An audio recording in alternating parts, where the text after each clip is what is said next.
रमण जगनायक जयवंत सिद्ध शुद्ध साधित सहज स्वरस सुदारस दार मैं सार शिव सर्वगत नमत हो सुखकार जैनी वाणी विविध विधि वर्णत विश्व प्रमाण स्यात् पद मुद्रित अहित हर करहु सकल कल्याण मैं नमो नगन जैन जन ज्ञान ध्यान धन लीन मैन मान बिन दान धन ऐन हीन तन छीन यह विधि मंगल करन ते सब विधि मंगल होत उदंगल दूर सब तम जो भानु द्यो।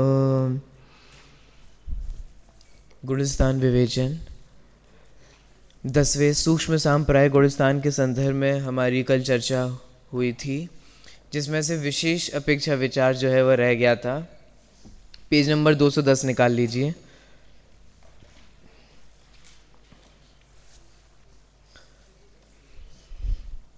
विशेष अपेक्षा विचार से अपन को पढ़ना यहाँ पर चालू करना है। समझ लेते हैं, क्योंकि इसमें ऐसा कोई विशेष ऐसी चीज़ नहीं है जो आपको समझ में नहीं आएगी। सबसे पहला पॉइंट तो यही है कि अभी तक जो अनंत गुणी विशुद्धि आदि बढ़ने के कार्य 7वें गुणस्थान से होना प्रारंभ हुआ था, वे संपूर्ण कार्य जो 7वें में हुए, 8वें में हुए और 9वें में हुए, वे संपूर्ण कार्य इस 10वें गुणस्थान में भी ज्यों के त्यों होते हैं। तो इस गुणस्थान की फिर विशेष अपेक्षा क्या है वो ध्यान से सुनिए। हमने ये देखा कि 10वें गुणस्थान में मात्र एक कषाय रह जाती है और वह है सूक्ष्म लोभ। सूक्ष्म लोभ के उदय तो होता है, परंतु सूक्ष्म लोभ के उदय के कारण मोहनीय कर्म का बंध नहीं होता। ध्यान दिया क्या कहा? सूक्ष्म लोभ का उदय तो है, परंतु उससे मोहनीय कर्म का बंध नहीं होता। मोहनीय कर्म का बंध दर्शन मोहनी तक तो पहले ही अभाव हो गया, परंतु चारित्र मोहनी आदि जो कर्म है ना, उनका नवीन बंध नहीं होता। यदि आप वास्तव में विचार करें, यद्यपि कषाय तो है, कषाय का उदय भी है, उदयजन्य परिणाम भी है, परंतु वह परिणाम इतना तीव्र नहीं है जो मोहनीय कर्म का बंध करने में समर्थ हो। ध्यान से सुनिए, बात सिर्फ मोहनीय की जा रही है। इसका मतलब मोहनीय कर्म का बंध नहीं होता सूक्ष्म लोभ के परिणामों के निमित्त से।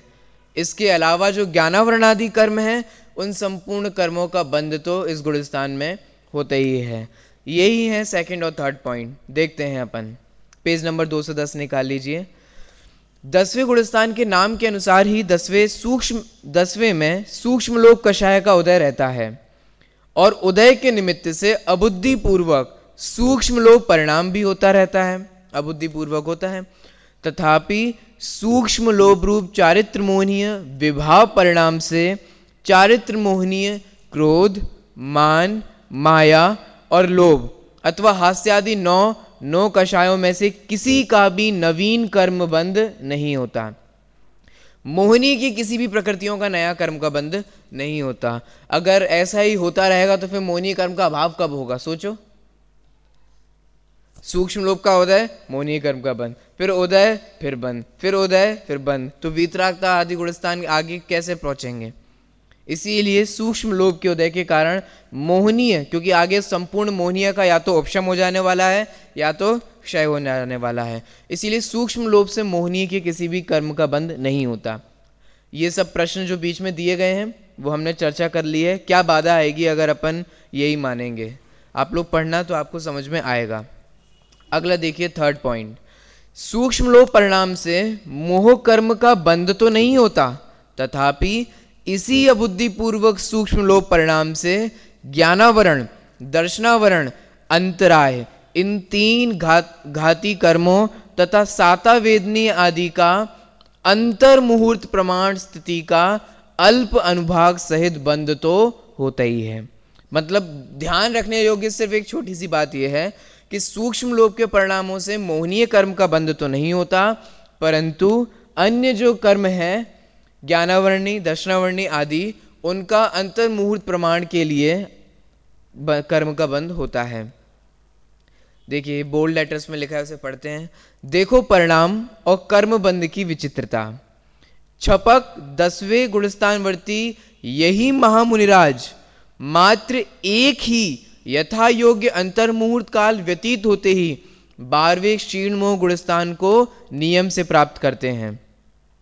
12वें गुणस्थान के अंतिम समय में इन 3 घाती कर्मों का क्षय भी करने वाले हैं, क्योंकि वे अंतर मुहूर्त में ही सर्वज्ञ भगवान होने वाले हैं। 12वें गुणस्थान का काल भी अंतर मुहूर्ती है, तथापि जब तक 10वें गुणस्थान में है तब तक 3 घाती कर्मों का बंध होता ही रहता है। इसलिए कर्म बंध का स्वरूप समझ में आ रहा है। यहां यह कहा जा रहा है कि जो 10वें गुणस्थान में छपक श्रेणी पर आरूढ़ मुनिराज है ना, वो तो 10वें से कहां जाएंगे? 12वें में जाएंगे। 12वें का अंतर मुहूर्त काल पूर्ण करके किस में जाएंगे? 13वें गुणस्थान में जाएंगे। 13वें गुणस्थान में आकर ही किस अवस्था को प्राप्त होंगे? अरहंत अवस्था को प्राप्त होंगे। वे वही जीव हैं जो थोड़ा सा काल व्यतीत होने के बाद अरहंत बनने वाले हैं, लेकिन तथापि जितना सूक्ष्म लोभ विद्यमान है उससे कर्म बंद हो रहा है। मतलब कोई स्पेशल ट्रीटमेंट नहीं मिलेगा कि चलो अब तो ये आगे अरहंत बनने ही वाले हैं, अब सूक्ष्म लोभ है, अब क्या कर रहे हैं बंद के। नहीं, किसी भी जीव को कोई स्पेशल ट्रीटमेंट नहीं मिलता। कर्मों से किसी की भी कोई जान पहचान नहीं चलती। कर्म किसी को भी स्पेशल ट्रीटमेंट नहीं देते। अगर सूक्ष्म लोभ है तो सूक्ष्म लोभ के कारण भी कर्मों का बंध होता है, भले ही वो कम स्थिति के लिए हुए हो। देखिए ये विशेष था। अगला देखते हैं, चौथा पॉइंट। यहां सांप्राय शब्द अंत दीपक है, क्योंकि सांप्राय का मतलब क्या है? कषाय। और कषाय यहां पर इस गुणस्थान तक ही मात्र पाई जाती हैं, चाहे वे 11वें हो, 12वें हो, 13वें हो, 14वें हो, चाहे वे गुणस्थानातीत हो। संपूर्ण गुणस्थानों में कषायों का अभाव है। आगे के चलिए आगे बढ़ते हैं।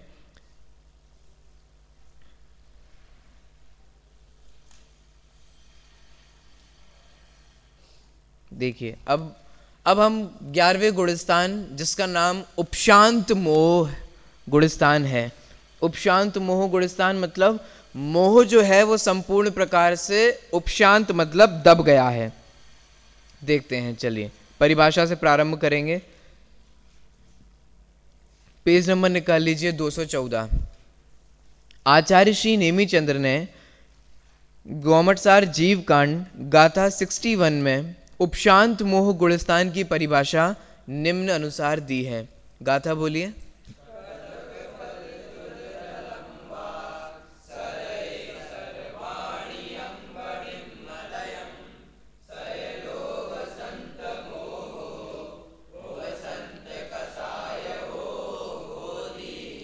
देखिए, निर्मली फल से सहित स्वच्छ जल के समान। निर्मली फल अर्थात निर्मली नाम की एक वनस्पति होती है। उस वनस्पति के जो बीज होते हैं, उन बीजों को अगर अपन मलिन जल में डालें तो उससे जल की जो मलिनता होती है वो उपशमित हो जाती है। देखिए, निर्मली फल से सहित स्वच्छ जल के समान। भले ही वो जल स्वच्छ है लेकिन निर्मली जल से सहित है, क्योंकि वो उसमें डाला हुआ है, और उसके डालने से जल जो है वह कैसा हो गया है? स्वच्छ हो गया है। अथवा शरदकालीन सरोवर जल के समान। शरदकालीन का मतलब वो शीतकालीन नहीं है, सर्दियों की नहीं है, वो शीतकालीन होता है। शरदकालीन से तात्पर्य है बारिश, जिस काल में जिस समय में बारिश होती है ना, उस अवस्था को यहाँ लिया गया है। देखिए, शरदकालीन सरोवर जल के समान, क्योंकि उस समय जो सरोवर का भी जल जो होता है वो एकदम निर्मल हो जाता है। सरोवर का जो कीचड़ होता है वह दब जाता है। जल के समान सर्व मोह उपशमन के समय संपूर्ण प्रकार का मोह जो है वो कैसा हो गया है? उपशमित हो गया है, दब गया है। और इस प्रकार की अवस्था होने पर क्या हुआ? व्यक्त होने वाली पूर्ण वीतराग दशा को उपशांत मोह गुणस्थान कहते हैं। बहुत आसान है। दो तो एग्जाम्पल हैं। कौन से हैं वे दो एग्जाम्पल? पहला, निर्मली जल से किया गया शुद्ध पानी, और दूसरा उदाहरण दिया शरदकालीन सरोवर का। ये हुए दो एग्जाम्पल।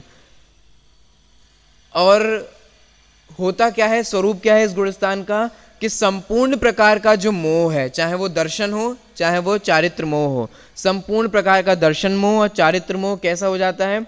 उपशमित हो जाता है। इस प्रकार की अवस्था होने पर उस जीव के स्वयं में ही वीतरागता की प्राप्ति होती है।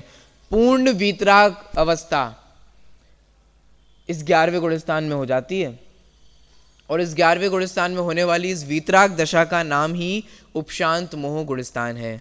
बहुत आसान है आपको याद रखने के लिए। देखिए, इस गुणस्थान का पूरा नाम देखते हैं और उससे फिर अपन अर्थ करेंगे। पेज नंबर है 216 पे। गुणस्थान का पूरा नाम उपशांत कषाय वीतराग छद्मस्त संबंधी स्पष्टीकरण। बहुत आसान है। उपशांत कषाय, कषाय जो है वो संपूर्ण प्रकार से क्या हो गई हैं? उपशांत हो गई हैं। उपशांत का मतलब होता है दबना, तो संपूर्ण कषाय जो है वे दब गई हैं। संपूर्ण कषायों के दबने पर क्या किसकी प्राप्ति हुई? वीतरागता की।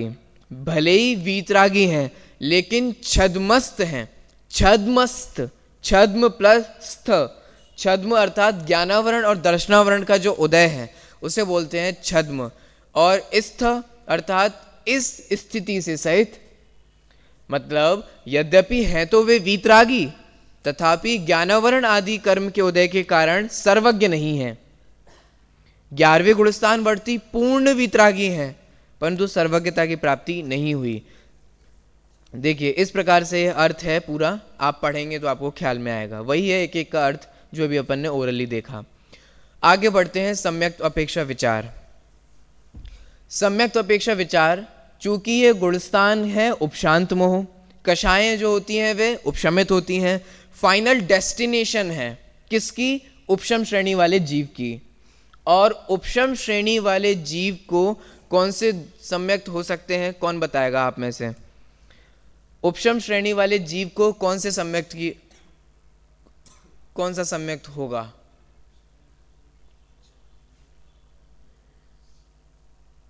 बताओ सचिन। बस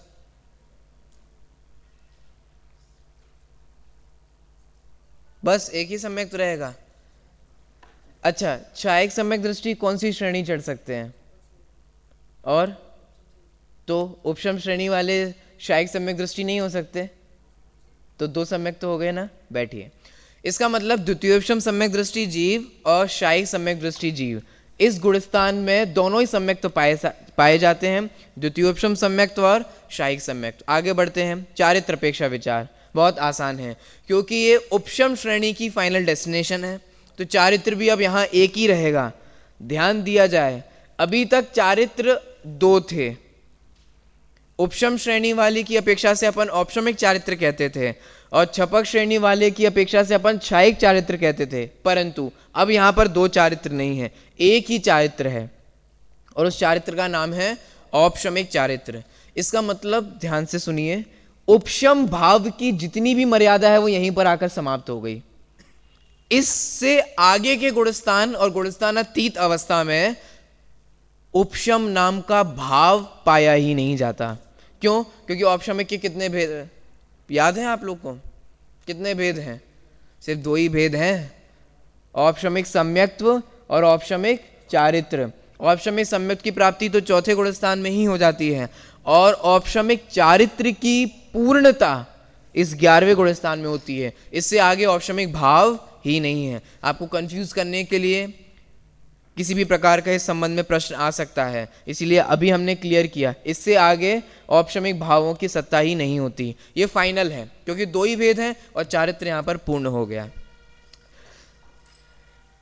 एक बहुत अच्छा प्रश्न है, आप कहें तो लें। देखिए लेते हैं, 99 नंबर का प्रश्न है, पढ़ते हैं अपन। यहां प्रश्न ये किया जा रहा है कि साहब वो जो अनंतानुबंधी वगैरह थी उनका हुआ क्या? आप कह रहे हैं कि सब दब गई, तो क्या हुआ? मतलब किधर गई, कैसे दब गई, क्या हुआ, वो देखो। अब अवस्था समझते हैं। 99 नंबर का प्रश्न, अनंतानुबंधी चारों कषायों का क्या हुआ है, जरा बताइए। उत्तर, यदि उपशांत मोही मुनिराज शायिक सम्यक दृष्टि है, ध्यान से सुनिए, क्योंकि दो प्रकार के सम्यक्त्व है ना, तो दोनों के लिए अलग अलग है। कल कोई मेरे से बाद में प्रश्न भी कर रहा था कि विसंयोजना किसको कैसे, क्या नियम है, वो देखो उसका भी यहाँ उत्तर है। यदि उपशांत मोही मुनिराज शायिक सम्यक दृष्टि हैं तो उनके अनंतानुबंधी कषायों का अभाव शायिक सम्यक्त होने के पहले ही विसंयोजन द्वारा हो गया था। ठीक है, शायिक सम्यक्त में तो विसंयोजना होती है